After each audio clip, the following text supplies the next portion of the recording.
High friends, learn with fun चॅनलमध्ये तुमचे हार्दिक स्वागत। इयत्ता 8वी, विषय सामान्य विज्ञान, प्रकरण नंबर 17। प्रकरणाचं नाव आहे मानव निर्मित पदार्थ।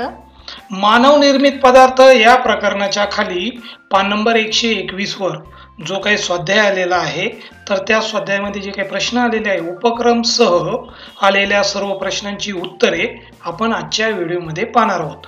चला तर सुरू करूया या प्रकरणाच्या खाली आलेल्या सर्व प्रश्नांची उत्तरे। प्रश्न क्रमांक पहिला दिलेला आहे, शोधा म्हणजे सापडेल। अ दिलेला आहे, प्लास्टिक मध्ये टिंबटिंब हा गुणधर्म आहे, म्हणून त्याला हवा तो आकार देता येतो।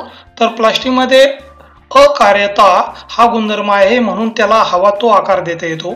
नंतर आ दिलेला आहे, मोटार गाड्यांना टिंबटिंबाची कोटिंग करतात। मोटार गाड्यांना टेफ्लॉनची कोटिंग करतात। पुढे थर्मोकॉल टिंबटिंब तापमानाला द्रव अवस्थेत जातो। तर थर्मोकॉल हा 100 अंश सेल्सिअस पेक्षा अधिक तापमानाला द्रव अवस्थेत जातो। त्यानंतर पुढचाही दिलेला आहे, टिंबटिंब काच पाण्यात विरघळते। अल्कली सिलिकेट ही काच पाण्यात विरघळते। यानंतर पुढे आपल्याला प्रश्न क्रमांक दुसरा दिलेला आहे, माझा जोडीदार कोण? अ आणि ब दिलेला आहे, तर त्यामध्ये अ मध्ये 1 नंबर दिलेला आहे। शिसेयुक्त काच, तर योग्य जोडी आहे विद्युत बल्ब। बॅकेलाइट, तर योग्य जोडी आहे इलेक्ट्रिक स्विच। थर्मोकॉल, तर योग्य जोडी आहे प्लेट्स। 4 नंबर प्रकाशीय काच, तर योग्य जोडी आहे दुर्बीण। आणि 5 नंबर आहे पॉलिप्रोपिलीन, तर योग्य जोडी आहे चटया।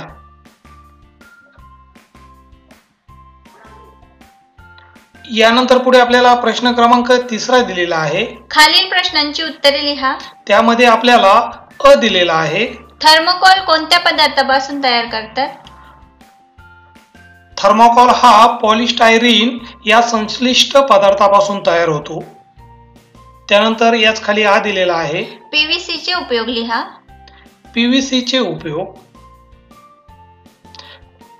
बाटल्या, रेनकोट, पाईप, हँडबॅग, बूट, विद्युतवाहक तारांचे आवरणे, खेळणी, दोरखंड इत्यादी बनवण्यासाठी पीव्हीसीचा उपयोग होतो।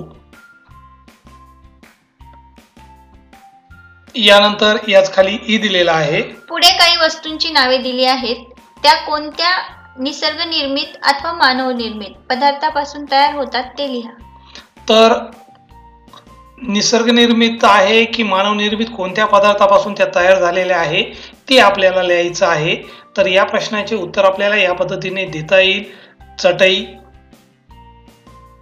पेला, बांगडी, खुर्ची, गोणपाट, खराटा, सुरी आणि लेखणी कोणत्या मानव निर्मित पदार्थापासून तयार होते आणि कोणत्या निसर्ग निर्मित पदार्थापासून तयार होते, हे दोन्ही पण या ठिकाणी दिलेलं आहे।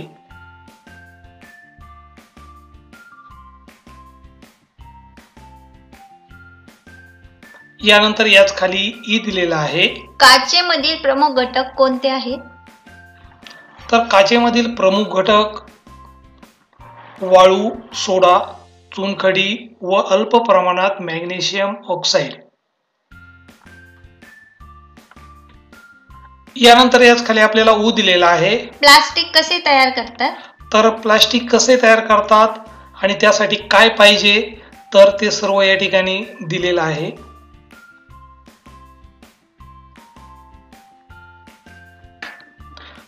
यानंतर पुढे आपल्याला प्रश्न क्रमांक 4 दिलेला आहे, फरक स्पष्ट करा। त्यामध्ये अ दिलेला आहे, मानव निर्मित पदार्थ व निसर्ग निर्मित पदार्थ। मानव निर्मित पदार्थ व निसर्ग निर्मित पदार्थ यातील फरक आपल्याला सांगायचा आहे। मानव निर्मित पदार्थ प्लास्टिक, सिंथेटिक कपडे, काच, स्टील। आणि निसर्ग निर्मित पदार्थ लाकूड, कापूस, रबर, पाणी, खनिजे। मानव निर्मित पदार्थ मानवी हस्तक्षेप आणि रासायनिक प्रक्रियेद्वारे तयार होते, तर नैसर्गिक स्रोतापासून मिळवले जातात। मानव निर्मित पदार्थ इच्छित गुणधर्म आणि विविध रंग व प्रकारात उपलब्ध होतात, तर निसर्ग निर्मित पदार्थ नैसर्गिक स्वरूप आणि नैसर्गिक गुणधर्म असतात त्याला। मानव निर्मित पदार्थ उत्पादन प्रक्रियेत नियंत्रण आणि सुधारणा शक्य आहे, तर निसर्ग निर्मित पदार्थात गुणधर्म नैसर्गिक असतात, त्यावर आपलं मानवाचं नियंत्रण नसतं. व्हिडिओ आवडला असेल तर लाईक या बटनावर क्लिक करा, चॅनलला सबस्क्राईब करा आणि तुमच्या मित्रमैत्रिणीला हा व्हिडिओ शेअर करा. कॉमेंट बॉक्समध्ये तुमचे नाव व गावाचे नाव कमेंट करा. सामान्यतः अविघटनक्षम पर्यावरणाला हानी पोहोचवू शकतात. तर निसर्गनिर्मित पदार्थ सामान्यतः पर्यावरणास अनुकूल असतात आणि ते विघटनक्षम पण असतात. यानंतर आपल्याला याच खाली आ दिलेला आहे उष्मा मृदू प्लास्टिक व उष्माद्रुत प्लास्टिक. तर आपल्याला दोन्ही मधला फरक सांगायचा आहे. तर उष्मा मृदू प्लास्टिक, ज्या प्लास्टिकला हवा तसा आकार देता येतो त्यास उष्मा मृदू प्लास्टिक म्हणतात. तर ज्या प्लास्टिकला एकदा साच्यात टाकून एक विशिष्ट आकार प्राप्त झाल्यानंतर पुन्हा उष्णता देऊन त्याचा आकार बदलता येत नाही, त्याला उष्माद्रुत प्लास्टिक असे म्हणतात. याचं उदाहरण द्यायचं असेल तर पॉलिथिन, PVC यांचा उपयोग करून तयार होणाऱ्या खेळणी, कंगवे, प्लास्टिकचे ताट, ड्रोन इत्यादी. आणि उष्माद्रुत प्लास्टिकचे जर उदाहरण द्यायचं असेल तर घरातील विद्युत उपकरणाची बटणे, कुकरचे हँडलवरील आवरण. उष्मा मृदू प्लास्टिक हे मृदू स्वरूपाचे असते. तर उष्माद्रुत प्लास्टिक हे कठीण स्वरूपात असते. यानंतर पुढे आपल्याला प्रश्न क्रमांक 5 दिलेला आहे. खालील प्रश्नांची उत्तरे तुमच्या शब्दात लिहा. तर त्यामध्ये आपल्याला अ दिलेला आहे. पर्यावरण व मानवी आरोग्यावर खालील पदार्थाचा होणारा परिणाम व उपाययोजना स्पष्ट करा. पर्यावरण आणि मानवी आरोग्यावर प्लास्टिक, काच, थर्मोकॉल यांचा काय परिणाम होतो आणि त्याच्यावर काय उपाययोजना आहे, तर ते आपल्याला उत्तरामध्ये लिहायचं आहे. आता या ठिकाणी आपल्याला त्याचे परिणाम पण, उपाययोजना पण लिहायची आहे आणि तिन्हीच्या पण लिहायचे आहे. तर हे उत्तर नक्कीच मोठं होणार आहे. तर प्लास्टिकचे परिणाम, उपाययोजना, तरी याचं उत्तर अजून खूप मोठं होतं, परंतु शॉर्टकटमध्ये आणि जे योग्य आहे तेच उत्तर मी या ठिकाणी देण्याचा प्रयत्न केलेला आहे. काचाचे परिणाम आणि त्याच्या उपाययोजना. तुम्ही कुठे जरी उत्तर पाहिलं तर तुम्हाला एवढं शॉर्टकट उत्तर आणि एकदम बरोबर असलेलं उत्तर तुम्हाला मिळणार नाही. पुढे आहे थर्मोकॉलचे परिणाम आणि त्यावरच्या उपाययोजना.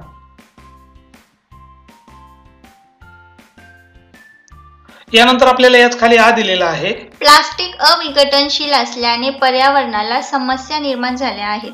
या समस्या कमी करण्यासाठी तुम्ही कोणते उपाय कराल? हे आपल्याला आपल्या मनाने लिहायचं आहे. तर या ठिकाणी आपल्याला लिहिता येईल की प्लास्टिकचा पुनर्वापर करून नवीन उत्पादनात रूपांतर करता येऊ शकते. लोकांना पुनर्वापर करण्याचे आपण महत्त्व पटवून देऊ शकतो. प्लास्टिकच्या पिशव्या, स्ट्रॉ आणि इतर एकल वापराच्या वस्तूंना पर्याय शोधणे गरजेचं आहे. एकल वापर म्हणजे जे एकदाच वापरून आपण फेकून देतो त्या. पर्यावरणास अनुकूल उत्पादनाची निर्मिती आणि वापरास आपण प्रोत्साहन करणे गरजेचे आहे. सार्वजनिक ठिकाणी स्वच्छता मोहीम राबवली गेली पाहिजे. तसेच सरकारने कडक नियम आणि धोरणे अंमलात आणली पाहिजे. प्लास्टिक उत्पादनाच्या निर्मितीवर आणि वितरणावर कडक नियंत्रण असले पाहिजे. हे उपाय आपल्याला सांगता येतील.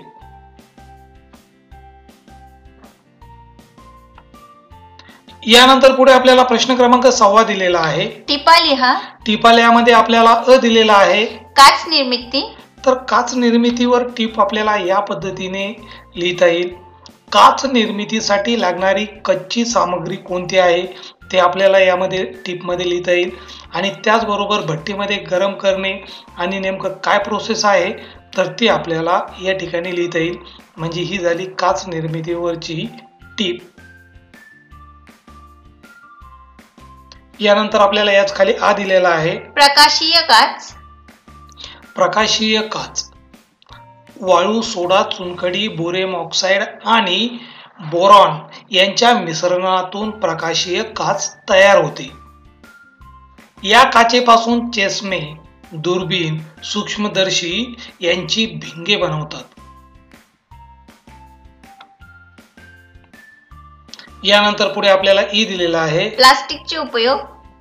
तर प्लास्टिकचे उपयोग, प्लास्टिक पासून आपल्याला प्लास्टिक पिशव्या, प्लास्टिकची भांडी, प्लास्टिकचे फर्निचर, पॅकेजिंगच्या वस्तू, इलेक्ट्रॉनिक उपकरणे, पाईप्स, वाहने, औषध पॅकेजिंग आणि वैद्यकीय उपकरणे यामध्ये प्लास्टिकचा उपयोग कुठे कुठे होतो ते उदाहरणासह आपण या ठिकाणी दिलेलं आहे.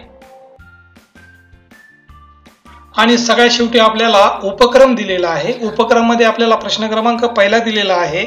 मायक्रोवेव्ह ओव्हन मध्ये वापरली जाणारी भांडी कोणत्या प्रकारच्या प्लास्टिक पासून तयार करतात याची माहिती मिळवा.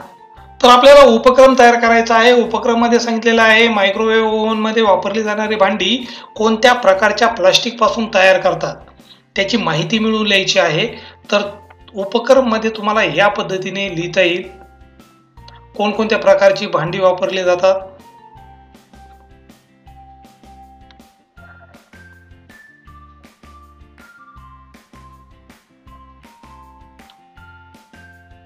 यानंतर आपल्याला याच खाली 2 नंबर दिलेला आहे.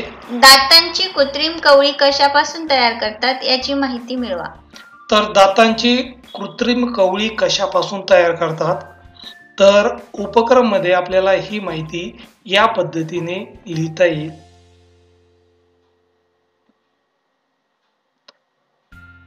ॲक्रेलिक राळ, पोर्सलेन, धातू, नायलॉन, झिरकोनिया, सिलिकॉन.